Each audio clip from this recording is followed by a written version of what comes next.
Hello everyone. So here, as you know that we are doing some parts of exempted income in your taxable income. We are doing Income Tax Act and already we have done one session जिसका link आपको topper दिया गया है, जहां पर मैंने list of certain items बताया था कि कौन सी ऐसी इनकम है जिनको हम एग्जम्प्ट करते हैं और जिनको हम टैक्सेबल इनकम में इंक्लूड नहीं करते for every person. And also in the very last session, I explained you that the income which is collected from the units that are established in special economic zones, ऐसी कोई industries factories जो special economic zones में है, अगर वहाँ से कोई profit या इनकम आ रही है तो वैसी प्रॉफिट या इनकम पर भी टैक्स नहीं लगता, क्योंकि वो इंडस्ट्रीज स्पेशल इकोनॉमिक जोन्स में लगाई गई हैं. तो ये इसको अगर आपको परफेक्टली समझना है, इसका लिंक भी मैं टॉपर दे रही हूँ. अब हम आते हैं नेक्स्ट अदर इनकम्स को और भी देखते हैं कि ऐसी और कौन सी इनकम होती हैं जिनको हम टैक्सेबल इनकम में इंक्लूड नहीं करते, या फिर ये कहें कि ऐसी इनकम पर टैक्स नहीं दिया जाता, ये इनकम जो है टैक्स फ्री होती हैं. So this session is going to be very very important. You have to look to each point in detail कि मैम क्या समझा रही हैं, कौन सा पॉइंट बता रही हैं, किस पॉइंट में ये दिया गया है कि ये इनकम में इंक्लूड नहीं होगी या फिर इस पर टैक्स नहीं पे करना है. बट हर इनकम को अगर आपको एग्जम्प्ट करवाना है, मींस अगर उस पर टैक्स पे नहीं करना, तो कुछ कंडीशंस भी होती हैं. जैसे कि स्पेशल इकोनॉमिक जोन से भी अगर कोई इनकम आ रही है तो कुछ कंडीशंस हैं जो आपको फुलफिल करनी है, तभी उन पर आप टैक्स पे नहीं कर पाओगे. जैसे रिटर्न टाइम पर फाइल करना है, सीए से अपने बुक्स ऑडिट करवाना है अकाउंट्स को अच्छे से. तो ये कुछ कंडीशंस होती है. सेम वे यहाँ पर भी हम जो इनकम देखेंगे उन पर भी कुछ कंडीशन है. अगर आप वो कंडीशंस फुलफिल करेंगे तभी आपकी वो इनकम एग्जम्प्ट कैटेगरी में आएगी. So this is the topic from Unit 10 UGC NET subject Commerce we are doing. Again, here this is our official mail address and contact number. You can freely call us. Take our advice on certain matters. If you are finding it really a problem, a difficult situation, you can consult us anytime. इस video में आगे बढ़ने से पहले आइए जानते हैं हमारे इस गाइडेंस और मेंटरशिप प्रोग्राम के बारे में. क्या आप भी चाहते हैं कि इंटरव्यू के दौरान बाकी कैंडिडेट्स में से आपका ही सीवी टॉप पर चुना जाए, या आपको सीवी बनाने में किसी ऐसी गाइडेंस की ज़रूरत है जो आपकी सभी परेशानियों को दूर कर सके? क्या आपको भी एग्जाम प्रिपरेशन में ज़्यादा समय ना गवाकर पॉइंट टू पॉइंट या एग्जैक्ट प्रिडिक्शन के अकॉर्डिंग ही पढ़ना है? क्या आपको भी डाउट सॉल्विंग ट्यूशंस महंगे पड़ रहे हैं? तो हम लेकर आ गए हैं 24/7 and 1-to-1 doubt solving sessions just in ₹299. जी हाँ, सिर्फ 299 रुपये में आप ये सभी सर्विसेज का फ़ायदा ले सकते हैं हमारी सपोर्ट एंड असिस्टेंस प्रोग्राम से जुड़कर.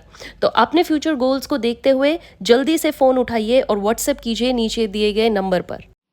So what is given here कि कुछ इनकम ऐसी होती हैं जो कि चैरिटेबल या रिलीजियस ट्रस्ट से हमें मिलती हैं. फॉर एग्जाम्पल, आपका कोई ट्रस्ट है और उसमें आपको रिलीजियस पर्पज से आपने उसको खोला है, तो उसमें लोग आकर पैसा दे रहे हैं. या फिर आपने कोई चैरिटेबल फाउंडेशन एनजीओ खोला हुआ है, उसमें भी कोई चैरिटी पे कर रहा है. बिग बिजनेसमैन चैरिटीज देते हैं.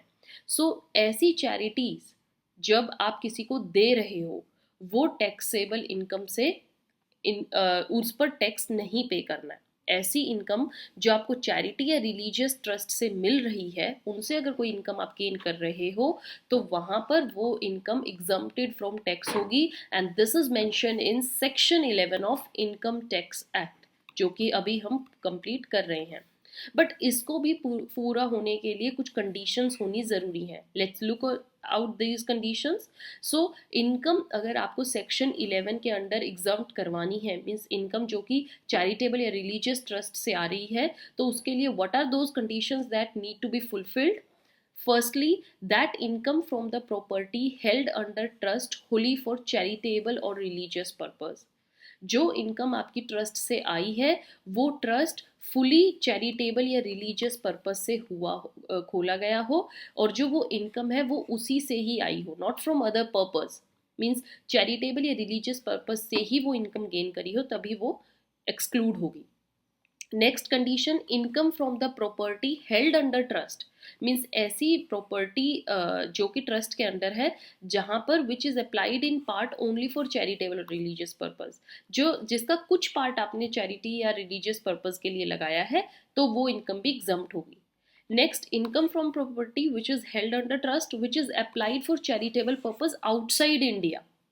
ऐसी इनकम जो कि आपने चैरिटी पर्पस से कहीं पर लगाई है तो वो भी आपकी एग्जम्प्ट होगी आउटसाइड इंडिया अगर आप कर रहे हो। इनसाइड इंडिया तो होगी होगी, आउटसाइड इंडिया भी वो क्या होगी, एग्जम्प्टेड होगी। सपोज कीजिए एक बिजनेसमैन है, उसके पास काफ़ी सोर्सेज से इनकम आई है। अब जब वो अपनी टैक्सेबल इनकम के लिए कैलकुलेट कर रहा है तो वो कह रहा है कि मैंने 2 लाख रुपीज़ जो हैं वो इस चैरिटी को डोनेट किए हैं, तो वो 2 लाख इनकम आपकी डिडक्ट हो जाएगी, उस पर टैक्स पे नहीं करना है क्योंकि आपने उसको ऑलरेडी किसी पर्पज़ के लिए, चैरिटी या रिलीजियस पर्पज़ के लिए दे दी है, वहाँ पर आपने उस पेमेंट को कर दिया है। सो बिजनेसमैन को 2 लाख पर एग्जम्पशन मिल जाएगी।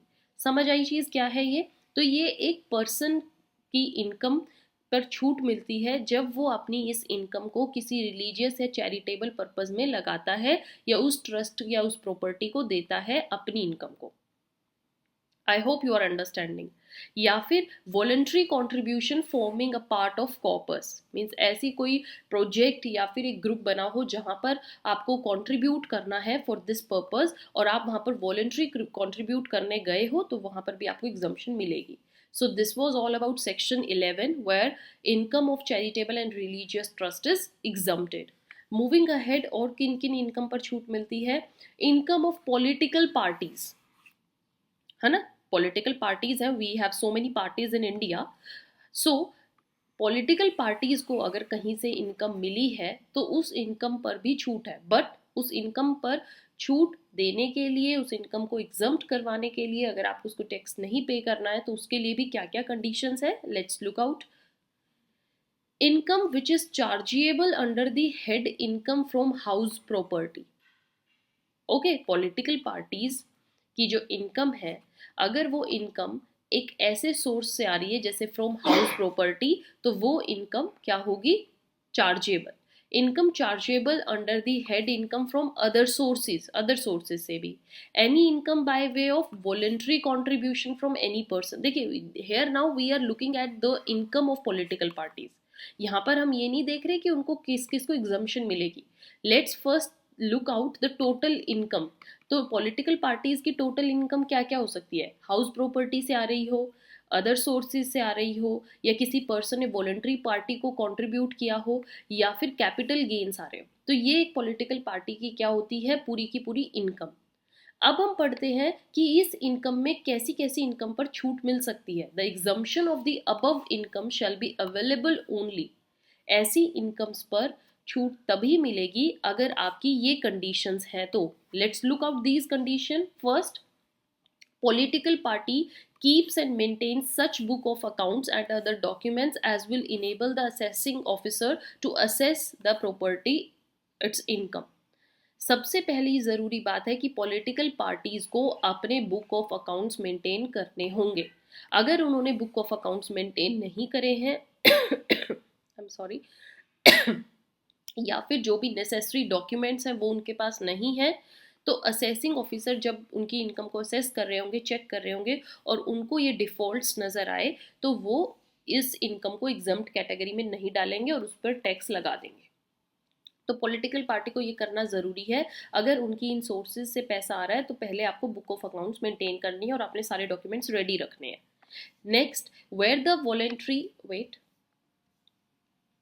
The voluntary contribution from a person exceeds ₹20,000, right? अगर किसी पर्सन ने कंट्रीब्यूट किया है पार्टी को और पार्टी को कंट्रीब्यूट करते हुए सपोज उसने 20,000 से ज़्यादा दिए हैं, अब तो लोग बहुत इन लैक्स इन करोड्स कंट्रीब्यूट करते हैं, तो अगर आपने 20,000 से ज़्यादा पैसा पे किया पॉलिटिकल पार्टी को, it keeps and maintains a record of such contribution and the name and address of the person has made such contribution. जिस पर्सन ने वो करके पैसा दिया है, तो पॉलिटिकल पार्टीज को ज़रूरी है कि उस पर्सन का नेम एंड एड्रेस लिखे, उसके रिकॉर्ड्स बना के रखे, उस पर्सन के बारे में सारी डिटेल इंफॉर्मेशन होनी चाहिए और उसने कितना कंट्रीब्यूट करा है वो भी पता होना चाहिए, तभी आपकी वो एग्जम्पशन कैटेगरी में आएगी। अगर आपने ये सारी डिटेल नहीं दी then it will be a case of non fulfilment of condition और उसके बेसिस पर आपको फिर टैक्स देना पड़ेगा, right? Then next, the accounts of the political parties are audited by CA. ये ज़रूरी है और ये हर केस में ज़रूरी है कि पॉलिटिकल पार्टीज़ को अपने भी अकाउंट्स को ऑडिट करवाना पड़ेगा from a recognised chartered accountant. After then, the treasurer of such political party or any person authorized by the political party in this behalf must submit a report for relevant financial year. As I said, return आपको file करना ही होगा political party के behalf पे, या तो कोई person authorized हो उसको करना होगा या any member, and he must give its previous financial year की सारी report और return to the head office. So these are certain conditions that need to be fulfilled अगर किसी पॉलिटिकल पार्टी को अपनी इनकम को एग्जम्प्ट करवाना है तो. So I hope you have now understood both the points. ऐसी इनकम जो रिलीजियस या चैरिटेबल पर्पज से आ रही हो और ऐसी इनकम जो पॉलिटिकल पार्टीज की हो. So with this I am ending up this session. In next session I meet with another head कि कौन सी ऐसी इनकम है जो एग्जम्प्ट कैटेगरी में आ सकती है. For that, you have to stay tuned. Follow us on these ways for more updates. Till then, have a nice day. If you have not subscribed, subscribe it right now, because if you subscribe, more updated videos you will get. Have a nice day. Thank you.